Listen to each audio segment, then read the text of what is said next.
On the same note, you can't have this life where you're not being productive and not doing anything. I've done that. We've got the residual income. I've spent those horrible weeks where all we do is go to the bar and drink. I'm past that now. So everybody says, well, if I had all the money, I'd just go drink Mai Tais on the beach. Yeah, for a week you would. Yeah, you get bored of it. You get bored. Yeah. You can't do that every day. And you can't not feel like you're pursuing something. Yeah. So, but to blend those two together, that's where I wanted to get to. I'm like, I got to find this edge effect. Where's the edge effect? You know, it's a weird concept, but you found your edge effect. Like you found that. And that is that what kind of got you through everything? Like you were able to find that spot where you were comfortable enough to where it's work is not life. You're not emotionally drawn away from things and you're freaking out whether or not you can pay for X, Y, and Z. And it's like, you're just in a happy place. Like that's your edge is your happy place. Yeah. And as you know, as the money increases, I don't know the stats on this, but you know, if you're really poor and you make, I don't know, $20,000 a year, $30,000 a year, there's a lot of problems that come along with that people are going to have. Your car's always breaking down. Maybe you don't even have a car. You're struggling to find food. You're struggling to keep the heat on.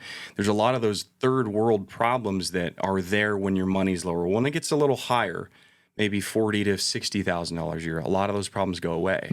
Now you're dealing with different stuff. Okay, well, now we have to deal with insurance. Now we have to deal with... maybe we have a little bit nicer car. The check engine light's not popping on all the time, but you know, we got to get some other things fixed. And then you elevate a little higher than that.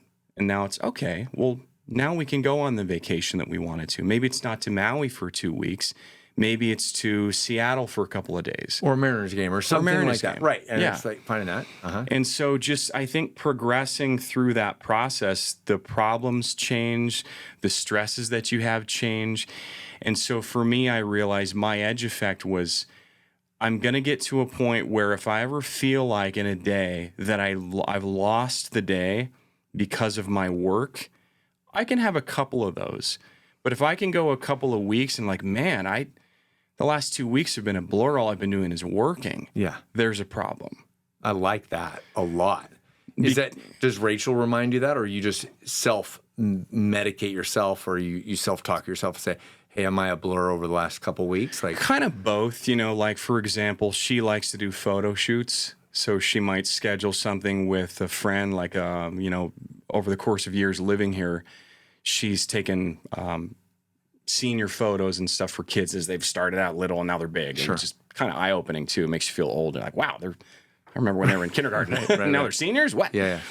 So just incorporating those little things into our schedule. Or, hey, babe, what are you doing Thursday? Nothing. Hey, I got a commercial shoot. I'm going to be gone all day. Okay, I'll make sure, you know, we pick the kids up from school or whatever. Okay, thanks. So just kind of having that flex. But that's a supportive spouse or partner. Exactly. And so we both give and take in that sense. I might be a little busier because I mostly run the company. I mostly deal with clients and stuff, where she more takes care of the kids, makes sure we're eating healthy, Which is a job. It isn't. That's a full-time job. Anybody that is a full-time mom or dad, you can't flip that switch off. No, you cannot. You know. No, I know. Two little monsters. I'm telling you. See, mine are yard apes now. They've upgraded.